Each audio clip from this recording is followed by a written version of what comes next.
جون ادوارد كان عنده الفكره ان هو المدير الفني الاجنبي يجي، ما عندوش مش معترض زي ما الناس قالت، لا عنده الفكره، وخد المعلومه دي مني وحطها في الدرج عندك ولحد لما يجي موعدها ابقى طلعها. جون ادوارد كان موافق على فكره المدير الفني الاجنبي. مجلس اداره الزمالك كان عايز ايه؟ مش سامعك.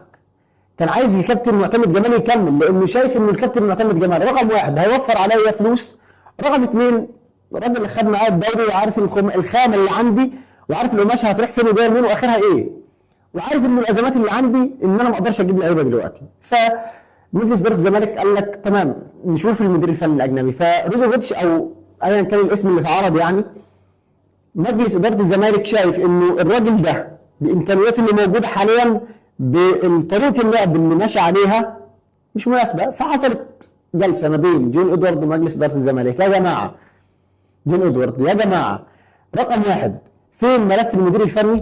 رقم اثنين فين معسكر الاعداد؟ رقم ثلاثه والاهم هو فين المستحقات بتاعت اللعيبه؟ مستحقات اللعيبه دي فين؟ مش موجوده حاليا. كان الرد من مجلس اداره الزمالك تمام احنا هنتصرف وهنشوف الدنيا وهنرد عليك. طب يوم الثاني الثالث الرابع اللي خلاص احنا دخلنا في شهر 8، شهر 8 ده عندك دوري ابطال افريقيا هيبدا، عندك الدوري هيبدا، عندك جميع البطولات هتبدا. فانت ازاي لحد دلوقتي ما عملتش معسكر الاعداد بتاعك؟ واغلب الفرق ان لم يكن كل الفرق عملت في معسكر الاعداد بتاعها ولعبت مباريات وديه ولعبت كل حاجه.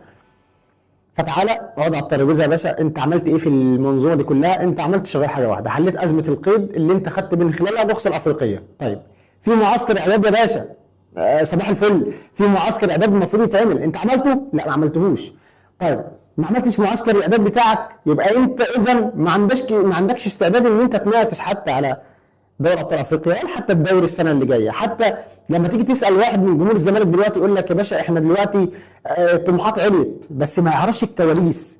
هو دلوقتي عارف انه مجلس اداره الزمالك حل ازمه القيد، فهو دلوقتي حالا انت تقدر تاخد الدوري ابطال افريقيا. ليه؟ لانه عندك الوداد وعندك مش عارف مين وعندك مش عارف مين وعندك الاهلي كلهم في الكونفدراليه، فانت عندك المكان فاضي، ادخل المكان يسيعك، خش هتجيبك بمعنى اصح.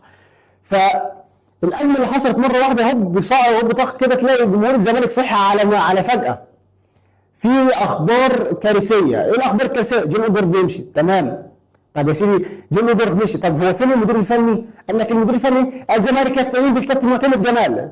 طب ما كان موجود. طيب انت كنت معارض جون ادوارد، طب انت ما وفرتش المدير الفني الاجنبي ليه؟ ما اعرفش. طيب جه الكابتن معتمد جمال يا باشا في 19 20 21 22 8 كل البطولات هتبدا 6 يوم 6 8 ورقه دوري ابطال افريقيا ورقه الكونفدراليه، فانت مشارك في دوري الابطال، فانت هتقابل فرق من تحت البحر، يعني من تحت البحر حرفيا. فانت هتيجي ازاي بقى؟ هتروح منين وتيجي منين؟ اديله بقى الخريطه بتاعتك. فجمهور الزمالك دلوقتي يا باشا بيقول لك طب لما كابتن معتمد جمال كان كويس انت مشيته ليه؟ طب الراجل جه تاني. معسكر الاعداد امتى؟ معسكر الاعداد رسميا وحسب المصادر اللي جوه نادي الزمالك بدايه من يوم الجمعه اللي جايه. يوم الجمعه اللي جايه هو بدايه المعسكر الاعداد. فين 90%؟ العاصمه الاداريه، 10% ممكن تكون في دوله خليجيه. لا اكتر ولا اقل. زي ما قلت لك برضه حط الكلام ده في الدرج لحد لما يجي وقته ويتقلق قدامك، هتسمع تفاصيل التفاصيل وهتقول انه في كرة حافظ مع محمد حافظ الكلام ده اتقال، والراجل ده راجل بركه.